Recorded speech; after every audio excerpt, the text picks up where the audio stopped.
첫 번째 삼상은 세 가지 종류의 상입니다. 그래서 그 락사나라고 되어 있는 것인데 그것은 특징과 이해, 그리고 니미타가 표상과 상징, 산야가 개념과 추론입니다. 그래서 이 세 가지 상이 있습니다. 색수상행식 할 때는 대개 산야를 의미합니다만 이 세 가지 상을 다 포함하기도 합니다. 그래서 이 세 가지 상이 있다. 우리가 무엇인가 색은 이제 체험이라고 했죠. 체험을 했고 수는 느낌을 느낍니다. 뭔가 체험해서 그 체험에 대한 느낌을 느끼면 그 다음에 상을 일으키게 됩니다. 이때 상이 기본은 개념과 추론을 일으키지만 표상과 상징도 일으키고 그것에 대한 특징과 이해도 하게 됩니다. 자기가 내가 뭘 느끼고 있는지 그것이 이제 삼상입니다. 그러니까 이 삼상도 이제 다 사라져야 되는 것이고요. 멸수상에서 이제 수와 상이 느낌과 이런 특징과 이해, 표상과 상징, 개념과 추론 이것이 다 같이 사라져야 된다라고 얘기하는 겁니다. 그리고 금강경에서 금강경 사구를 얘기하면서 금강경에서는 이 사구만 이해하면 된다. 그래서 사구가 뭐냐면 무아상, 무인상, 무중생상, 무수자상입니다. 그러니까 네 가지가 없는 것에 대한 거죠. 그럼 무아상이면 아상이 뭐냐면 아상은 아트만 산야라 불리는 겁니다. 상은 아까 상 위에 세 가지 중에 산야에 해당하는 겁니다. 그럼 아트만 산야인 무아는 내가 없다라는 그런 것 중에서도 특히 참된 나 또는 실체의 나, 그 진짜 나 이런 것이 없다라는 얘기입니다. 그 다음에 무인상에서 인상이란 말은 푸드갈라산야라는 것으로 업력 또는 어떤 카르마 그리고 무의식 속에 있는 어떤 그 힘의 흐름 이런 것이 없다라고 보는 겁니다. 그 다음에 무중생상은 중생상이 없다라는 것으로 중생상은 사트바산야고 중생상이란 것은 실존과 현존, 요즘 현존이란 말도 많이 쓰고 실존이란 말도 많이 쓰는데 그것도 없다라는 얘기입니다. 요즘 이제 특히 한국 불교에서 선종 관련된 거 하시는 분들이 많은 수가 실존과 현존을 얘기하는데 실존과 현존을 얘기하면 베단타 아드바이타하고 별로 틀려진 것이 없기 때문에 그렇게 금강경에서 말하는 그러한 불교의 의미하고는 상관이 없게 됩니다. 마지막에 무수자상이라서 그 영혼이 없다. 수자상은 지바산야라는 것입니다. 그래서 이 네 가지를 이해를 하고 그것을 체득하면 금강경에서 말하는 그러한 깨달음이 되는 것이고 지도심요장에서도 말하고자 하는 것이 그것입니다. 그래서 열애께서 석가모니 부처님께서 진리를 얘기한 적이 있느냐라고 제자 수보리한테 묻자 수보리가 아닙니다. 이 세상에 석가세존이라고 부를 만한 분이 없기 때문에 안 계시기 때문에 석가세존이란 분이 법을 설하신 적이 한 번도 없습니다. 그러니까 세존께서는 법을 설하지 않으셨기 때문에 법을 설하셨습니다. 이런 얘기를 하게 되는 겁니다. 이게 뭐냐면 법을 설한다는 상이 사라졌기 때문에 그 상이 사라진 것 자체가 법을 설한 것과 똑같기 때문에 법을 설하지 않은 것이 오히려 법을 설한 것이 된다. 이러한 그 기본적인 금강경의 담론 구조를 만들게 되는 것이죠. 그래서 옥추경에서 깨달음을 얻기를 원한다면 금강경을 읽으면서 이 삼상과 사구를 잘 떠올리면서 금강경을 처음부터 끝까지 읽으면 금강경은 처음부터 끝까지 이 7구절 제가 정리한 이 7개 외에는 존재하지 않습니다. 금강경의 처음부터 끝까지 이 7구절이 금강경의 전부입니다. 그러니까 한번 요거를 정리해서 옆에다 컨닝페이퍼로 놓고 조계종에서 새로 정리된 금강경이 나왔는데 얇은 책으로 나왔습니다. 거기 이렇게 주해서 말고 금강경 번역본으로 나온 거 그거 한번 보시면서 이 정리한 것과 함께 보시면 금강경이 확실히 이해가 되시고 그러면 옥추경의 지혜담론을 이해하고 옥추경에서 설하고 있는 도란 무엇인가를 아시게 됩니다. 그래서 이제 이거를 이해하는 것이 이제 한 가지 방법, 길이 됩니다. 옥추경 수행법의 한 가지입니다. 그리고 옥추경 수행법은 세 가지가 있으니까요. 그러면 계시담론이라고 하는 것인데요. 관무량수경에서 이제 16관법이라는 것이 나옵니다. 16관법은 이제 부처님이 사시는 세상에 대해서 그것을 이제 마음속에 그리는 거거든요. 굉장히 명료하게. 이것과 유사한 수행법이 천주교에서 예수회에서 주로 하는 영신수련이라는 것이 있습니다. 그 영신수련도 성경책에 나오는 어떤 구절을 읽고 그 장면을 떠올리는 겁니다. 그래서 그거를 마음속에 그리는 방식이 됩니다. 그래서 제옥천 천중장, 뇌사 개백장. 예, 역사 공부의 장점이요. 예. 이 두 가지, 제옥천 천중장과 뇌사 개백장, 선은 숙세장, 이렇게 세 가지, 이 3개 장을 읽어보면 거기에 설법을 하는 장면이 나옵니다. 그 구천응원 뇌성보화 천전이 그 뇌사 호응한테 이제 그 질문을 듣고 답변하는 구조가 금강경하고 완전히 똑같습니다. 금강경에서는 부처님께 수보리가 질문을 하고 수보리가 답변을 듣는데, 여기서는 옥추경에서는 뇌사 호응이 질문을 하고 구천응원 뇌성보화 천전께서 답변을 하는 그러한 구조에서 똑같은 구조로 되어 있습니다. 그래서 그 이 세 개 장을 보시면 거기에 그 옥청천에 대한 선녀가 어떻게 꽃을 뿌리고 있고 어떤 신들이 와 있고 이런 여러 가지 모습들이 나오게 됩니다. 그리고 어떤 질문을 무릎 꿇고 어떻게 질문을 하고 있는지, 그것에 대한 답변을 들으면서 다른 신들은 어떤 반응을 보이는지, 이런 장면들이 여기에 나오기 때문에 이것을 가지고 심상을 그리는 겁니다. 근데 이 심상을 그리는 것이 그냥 그 심상화 훈련을 하듯이 그것을 뭐 이렇게 상을 굉장히 그 명료하게 그리는 거가 되면 니미따를 이용하는 수행이 됩니다. 그래서 그거는 제한적인 수행이 되고 금강경에서 원래 말하는 것이 아니고 옥추경에서도 그런 것을 원하는 것은 아닙니다. 하지만 이것을 이용하는 것, 이용해서 내 마음속에 무엇인가 와닿는 것을 얘기하는 겁니다. 이 부분에 대해서 굉장히 잘 연구가 되는 거는 그 영신수련 파트에서 굉장히 잘 연구가 되어 있습니다. 예를 들면 이런 거예요.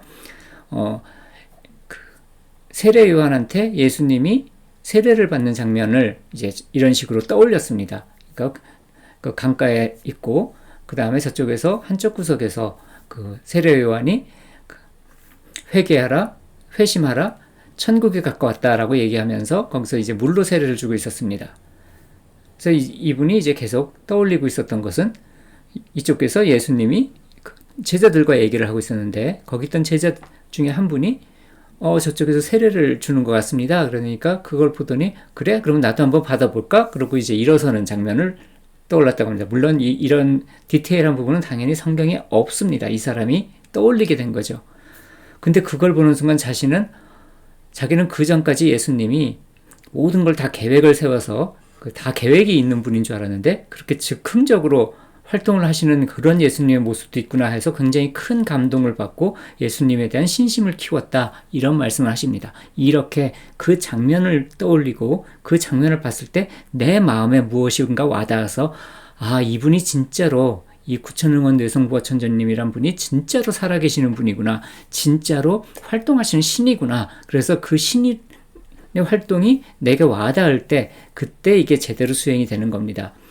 저희 집안에서 이것을 굉장히 강조했기 때문에 저희 외할머니 같은 경우는 실제로 향을 피워놓고 옥추경을 읽고 있으면 그때 꽤 큰 전각인데 그 전각이 다 사라지고 거기에 옥청천이 모습을 드러내는 것을 선명하게 보실 수 있으실 정도로 집안 식구들이 다, 그래서 그 옥청천에 이제 들어가서 거기에서 이제 일어나는 일을 그냥 집이 사라지고 거기에 그 하늘의 궁전이 자리를 하는, 그걸 체험할 정도로 이거를 굉장히 많이 행했습니다. 그래서 이 계시담론에 해당하는 이런 방식의 수행법이 저는 이제 제일 많이 접했던 것이고, 제가 수행했던 것 중에 제일 많았던 부분입니다. 이제 더 이상은 옥추경 수행을 하지는 않고 있지만 그 메인은 이걸 수행을 했던 겁니다. 계약담론은 이제 약속을 하는 겁니다. 약속을 하는 건데 뭐냐면 삼봉차도장이나 설보경장에 나오는 건데, 그 구천응원 뇌성보화 천전께서 말씀하시는데, 이제 설한 바 옥추보경을 설했으니까 미래세에 모든 중생들이 내 명호를 듣고 깊은 마음으로 묵상하여 명호를 외워라. 구천응원 뇌성보화 천전이라고 해서 혹 1성 혹은 57성, 그러니까 35, 57, 35니까 35회 또는 1100성, 1100이니까 이제 10만 번. 그러면 이제 10방에서 그 상하하고 8방에서 모습을 드러내서 그 마음을 3계로 옮겨서 이제 명어를 외운 자를 하여금 모두 뜻대로 원하는 바를 얻게 하리라. 그거는 설복용장 내용이고요. 삼봉차도장에서는 그 이 명어를 외우면 모든 귀신과 악살들을 다 없애주겠다라고 약속을 하셨습니다. 그러니까 이름만 말하면 그 귀신 악살을 없애주고 원하는 바를 얻게 해주겠다라는 것이 약속입니다. 그래서 이 약속에 해당하는 것이 이제 그 제자분들이나 이런 분들이 가셔야 될 길입니다. 그래서 이 부분을 제일 자세하게 설명을 드리겠습니다. 그러니까 원래 그 유교나 이런 것을 한 집안에서는 아까 말한 계시담론에 해당하는 수행을 많이 합니다. 근데 계약담론에 해당하는 것은 실제로 그 술법이나 주술을 사용하실 경우에는 이것을 많이 하셔야 됩니다. 먼저 이제 십자천경이라는 건데, 저 빨간색으로 그려진 그 그림으로 나무에다가, 원래는 나무에다가 저걸 새겨서 한 줄로 새기셔도 되고, 저렇게 5글자 5글자 두 줄로 새기셔도 됩니다. 그렇게 새겨서 이제 위패를 만든 다음에 그 위패에다가 이제 위패를 앞에 세워놓고 수행을 하게 됩니다.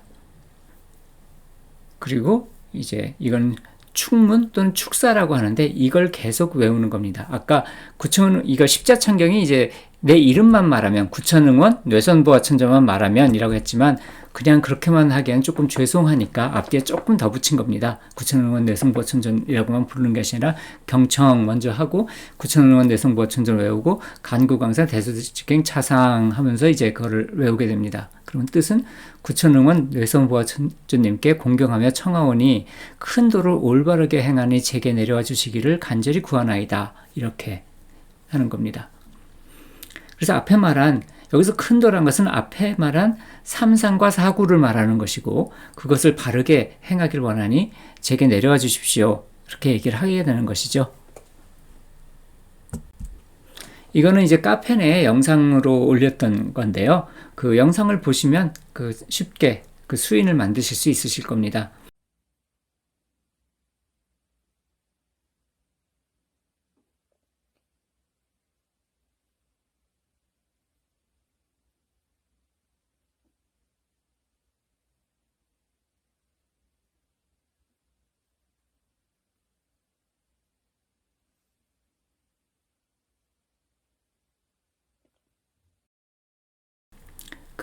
요렇게 수인을 맺고, 아까 그 축사, 축문이라고 하는 것을 외우고, 그러니까 축사, 축문은 이제 수인을 맺은 상태에서, 그리고 눈앞에 그 위패신의를 놓고, 그렇게 해서 똑같이 머리 위를 떠올리면서, 그렇게 해서 손은 수인을 맺은 겁니다. 손으로 수인을 맺고, 머리 위를 떠올리면서 앞에다가는 그 신의 위패를 놓고, 그리고 이제 그 축문, 그것을 계속 외우면, 그러면 이제 그 가문과 가피를 얻게 되는 겁니다.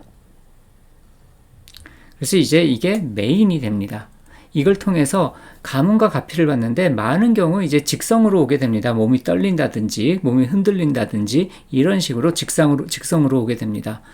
그러니까 얘기한 3가지 수행, 그 지혜담론에 해당하는 그 깨달음을 얻는 것에 대해서도 좀 더 공부를 하시고, 물론 그것이 아주 중요하진 않습니다. 그 다음에 계시담론에 해당하는 심상으로 그리는 그것도 가끔씩 하시지만, 메인 능력을 발휘하는 것은 계약담론입니다.